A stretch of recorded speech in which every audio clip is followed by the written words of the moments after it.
ఆ vote banking తగ్గుతుంది. ఇంకా ఈ మిగతా ఈ ఫ్యాక్టర్స్ అన్ని ఇండివిజువల్గా ఉన్నాయి. సీట్ సెలక్షన్స్లో కూడా కొంచెం డిలే చేయడం, ఇంకొంచెం 1% 2% యాడ్ అవుతుంది. ఇప్పుడు 14 కూడా ఏదైతే వైసీపీకి ఇచ్చారో అది ఫిక్స్ కాదని చెప్తున్నారు. సో దాంట్లో కూడా టైట్ ఫైట్ ఒక 8 వరకు ఫైట్ ఉండే అంటే అవకాశం. చాలా మంది నేను 14 ఇచ్చానని చెప్పి మామూలుగా చాలా ఇబ్బంది.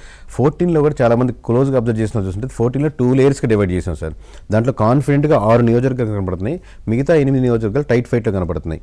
ఈ టైట్ ఫైట్లో ఉండేవి కూడా 8 కాన్ఫిడెంట్గా నువ్వు గెలుస్తుంది అని చెప్పగలుగుతారు కేకే 100% అంటే ఒక 2-3 చెప్పగలుగుతారు. మిగతా 4-5 నాకు ఇప్పటికీ డౌటే.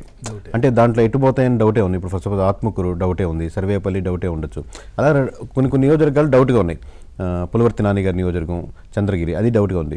సో ఈ నియోజకవర్గాలు బట్ అక్కడ ఉన్నటువంటి సమీకరణాలు ఆ ఓట్ బ్యాంక్ ఆలోచించి చివరిగా ఇంక్లైన్డ్ టువర్డ్స్ వైఎస్ఆర్సీపీ ఉన్నాయని చెప్పి వైఎస్ఆర్సీపీకి వేసాం. రేపొద్దున 8లో కూడా మిస్ అవ్వచ్చు. అట్ ది సేమ్ టైం మేము కూటమి వైపు ఇంక్లైన్డ్గా ఉన్నాయని నియోజకవర్గాలు ఒక 2-3 లాస్ట్లో మిస్ అయిన కొన్ని డౌట్స్ ఉన్నాయి, అవి ఆడవచ్చు.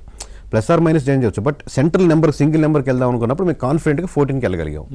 అట్లాగే గోదావరి జిల్లాలకు సంబంధించి కూడా చాలా మంది చెప్తా ఉంటారు, ఈ గోదావరి జిల్లాలో ఎవరైతే క్లీన్ స్వీప్ చేస్తారో వాళ్ళు అధికారం చేపడుతుంటారు మొదటి నుంచి. అంటే 34 నియోజకవర్గాలు కాబట్టి మెజారిటీ స్థానాలు అక్కడ గెలుచుకునే ఆస్కారం ఉంటుంది. ఏం ప్రభావం ఎట్లా ఉంది వైసీపీ కూటమి అంటే వేవ్ అంటే ఎలా ఉందంటే సార్ వాళ్ళ కాంబినేషన్ యొక్కది. ఫస్ట్లో మాకు 2 months back 70% of Janasena convert అవుతుంది ఓట్ బ్యాంకింగ్ అన్నట్టు వచ్చింది. బికాస్ 21 seats అనేది మోస్ట్ ఆఫ్ ది పీపుల్ జీర్ణించుకోలేదు. ఎందుకంటే వాళ్ళు ఎక్స్పెక్ట్ చేసేది 50 35 అలా వచ్చుకుంటే వచ్చారు. లాస్ట్కి 30 అనుకున్నారు, లాస్ట్కి 20 వచ్చేది. లాస్ట్కి ఇంకొక 2 monthsకి ఇంకా 1 monthకి వచ్చేసరికి మీకు 85-80% కనపడింది మాకు database.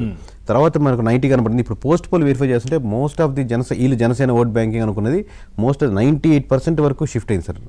Most of the Janasena vote banking TDP shift అయింది. అలాగే టీడీపీ వైపు నుంచి కూడా 100% అదే విధంగా సపోర్ట్ దొరికింది రెండు వైపుల నుంచి.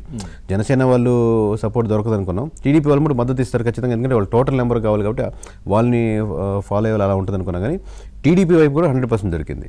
ఇప్పుడు మనం చూస్తే 2014లో 67 స్థానాల్లో వైసీపీ 67 స్థానాల్లో అక్కడ ప్రతిపక్షంలో ఉన్నటువంటి పరిస్థితి కనిపించింది. 2% డిఫరెన్స్ కదా సార్, 2% 67 స్థానాల్లో వచ్చింది. ఆ తర్వాత వెంటనే 2019కి రాగానే అక్కడ వాళ్ళు 151 సీట్లు గెలుచుకున్నారు. చాలా పెద్ద మార్పు, ఎక్కువ గెలుచుకున్న పరిస్థితి. ఆ తర్వాత వెంటనే 2024కు మీరు 14 ఇస్తున్నారు, అంతకు లోపే అంటున్నారు. ఎందుకు ఇంత చేంజెస్ ఎందుకు? అంటే చిన్న పర్సెంటేజ్ ఇప్పుడు మీకు వాళ్ళిద్దరి మధ్య 10% పెరిగిపోయింది సార్. ఇప్పుడు ఇక్కడ పర్సెంటేజ్ అయినా ప్రజల్లో వ్యతిరేకత అంటే పర్సెంటేజ్ అనేది రిజల్ట్ కాదు. పర్సెంటేజ్ మనకు చివరికి వచ్చిన డికాషన్ వడగొట్టింది, అది చివరికి ఇంత నెంబర్ పర్సెంటేజ్ అనేది.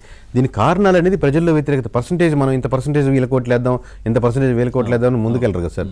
చివరికి ఎంతమంది ఓట్లు వేస్తున్నారు, ఎంతమంది ఇటు వెళ్తున్నారు అని చెప్పి మనం ఇండివిజువల్గా జిల్లాల వారీగా, మండలాల వారీగా, నియోజకవర్గ వారీగా, దాంట్లో విలేజ్లు కొన్ని చేసిన శాంపుల్స్ ఇవన్నీ తీసుకుని కన్సాలిడేట్ చేస్తే టోటల్ ఈ నెంబర్ కనపడుతుంది. అప్పుడు టోటల్ వేసినప్పుడు ఓకే ఇది పర్సెంట్కి వస్తుంది, అందుకని ఇంత డిఫరెన్స్ వస్తుంది. It more than 10%, 100% guarantee sir.